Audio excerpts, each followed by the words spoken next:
Buenos días, buenas tardes, buenas noches, hello, whatever time you're watching this video, welcome. Today we are going to do something a little bit different. We're learning Spanish today, and I have done Spanish for 2 years. I have enjoyed doing it. I think it's a really beautiful language. I love the culture in the Spanish-speaking countries. And this year, I decided to do more than just what I do in the classroom. I decided to push harder and try to learn things on my own with a little bit of assistance, of course, from the internet and some apps and songs and YouTubers and podcasts. And I'm going to share all of that with you, so stay tuned.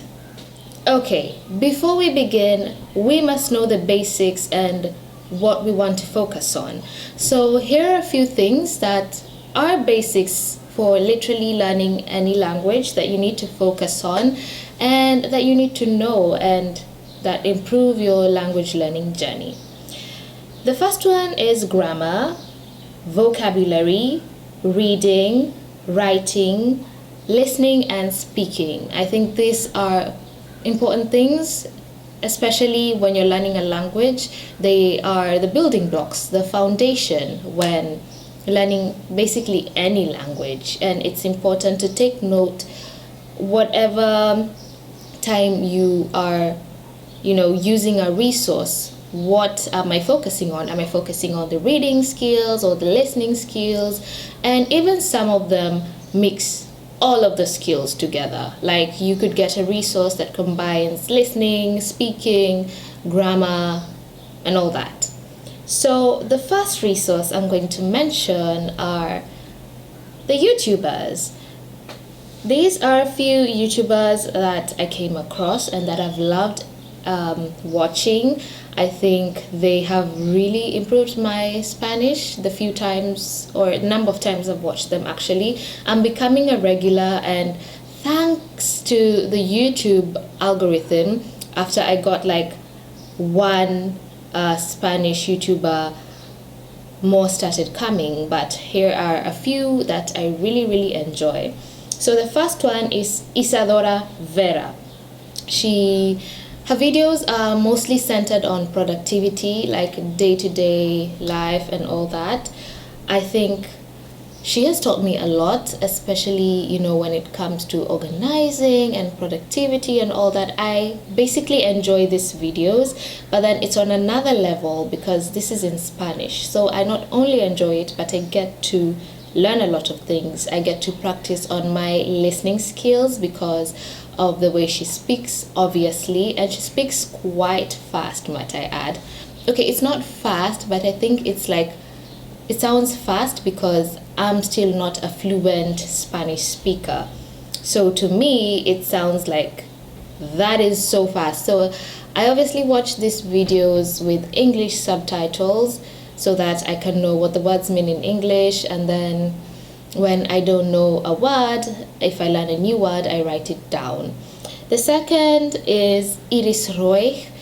I hope I'm pronouncing her name right. She is also like a vlogger, sort of YouTuber. I really enjoy her videos. They're actually quite calming, to me that is. And the other one is Huge Oyer. But his videos are mostly centered on self-development. So, productivity, self-development and all that. I also enjoy him. So those are some of the YouTubers that I enjoy. Hopefully when I get others, I will share in the long run, but those are just 3. And now we move on to podcasts. I listen to 2 podcasts, mainly because it takes me a while to get through a podcast. I am still not a fluent Spanish speaker. So when I'm listening to a podcast, I try to, number 1, listen to the accent. Oh, and by the way, Spanish has quite a number of dialects. The Spanish in Spain, for example, is different from the Spanish in Argentina, is different from the Spanish in Mexico, in Puerto Rico. They're all the same, you can understand, but a few words are different and the dialects are different. So a few of the podcasts I listen to are Entiende, mente and Duolingo, the Duolingo Spanish app. I think the Duolingo Spanish app is really nice, especially for Spanish beginners, Spanish beginners, because number one, they are shorter stories. They're not like long podcasts, like 40 minutes long. No, they're like shorter, and it's, I think, easier to understand. It's very good for beginners, and Entiende tu mente is also good for beginners, but I think more towards the intermediate and advanced, only because they discuss a lot of like important, like more deeper things. Yeah, a lot of the deeper things. But for beginners, I would definitely recommend the Duolingo one. It's really good. Okay, so moving over to the apps. The first one obviously is the Duolingo app. They have both the app to practice your speaking, your listening, the grammar, and also a lot of vocabulary. And they also have the podcasts, which you can listen to on Spotify, and I think you can also download it. I'm not sure about that though. And Memrise. Memrise was actually the first Spanish app that I downloaded to practice on, and it's really good. So most of these apps, of course, have the paying option, but most of them have the free option.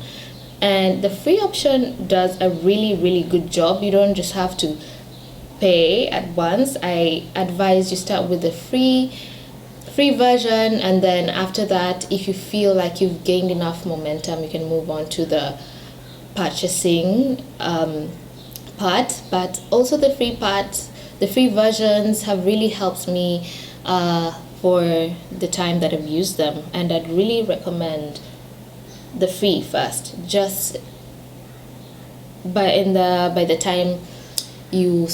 time you are getting more comfortable with the language, at least you can move to the paying version.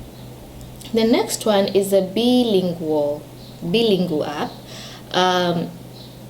Also, this is actually, I came across it just a few days ago, and it's a really nice app for practicing vocabulary,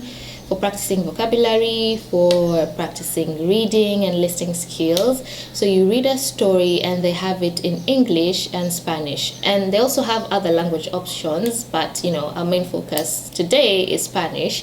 So they have a story in Spanish and a story in English, so it's side by side, and I really love it.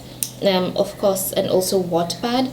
I think Wattpad is a really underrated app when it comes to learning a language, because you can get the stories in like a different language. So I would also recommend Wattpad for like reading and vocabulary and all that. So we move on to the Christian corner. Of course, I'm a Christian. A big part of my life is centered on my religion, and so I wanted to offer some resources that are also in the Christian side. And the first one is the Bible Project in Spanish. So you look for it on YouTube as the Bible Project, but you write Español so that you can get the Spanish version, although they also have the English version, but then we're mainly focused on the Spanish version. They have short animated stories from the Bible in quite a number of languages, and in this case they have it in Spanish. And of course you can always just have the subtitles in English and learn Bible stories in a fun animated way and still learn Spanish in it. And then we have a number of Christian music groups, and the first one is Un Corazon. and Maho Idan. Those are the only two I've come across, and they have like really nice Christian worship songs, and it's really nice. Also, don't like substitute your time to spend with Jesus with learning a language. Spend your time doing your Bible study, your devotion, and all that on the side, and then learn the language on the side. Don't try and mix them all at once. It defeats the purpose, and you're trying to serve two masters at the same time, and most of the times that does not work.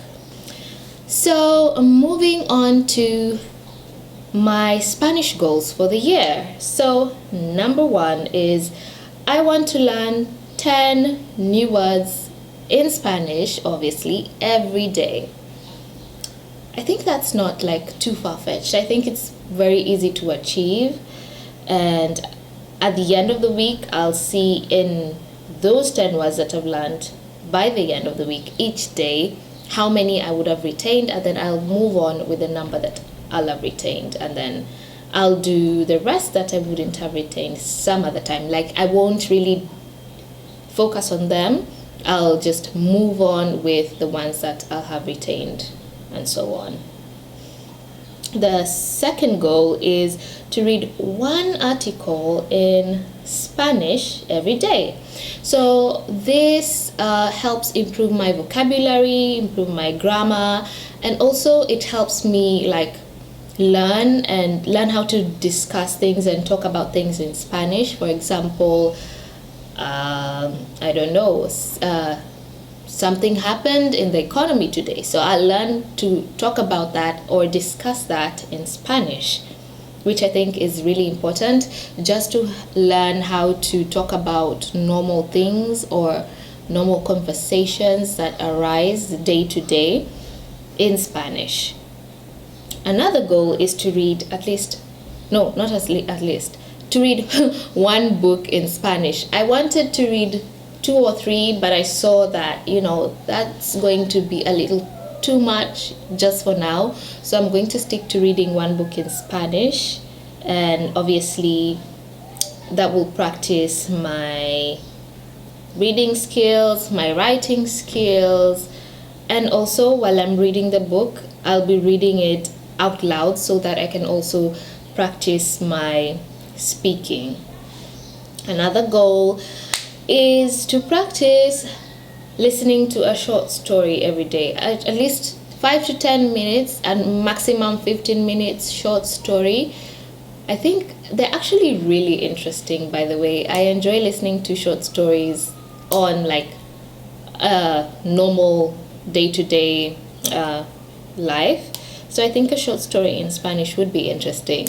I will probably have to get through a normal 10 to 15 minutes short story in Spanish for twice as long, but that is just what comes with learning a language. You have to be patient and have to do a little bit more work just to understand the language, and just get to also learn the vocabulary and all that. So my last goal, my last Spanish goal of the year, is to take a video of myself explaining something in Spanish. So like, I'm taking up a video of myself right now.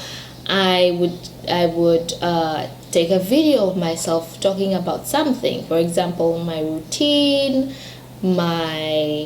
talk about my neighborhood. I don't think I have to post them up here on YouTube, but just for personal reference and just getting to keep a record of how my speaking and my accent is improving. That's it for today's video. I really enjoyed making this one, and I am going to link all of the YouTube channels and the podcasts that I mentioned in the video in the description box so that you guys can refer to them. So happy language learning, and see you next time. Adios.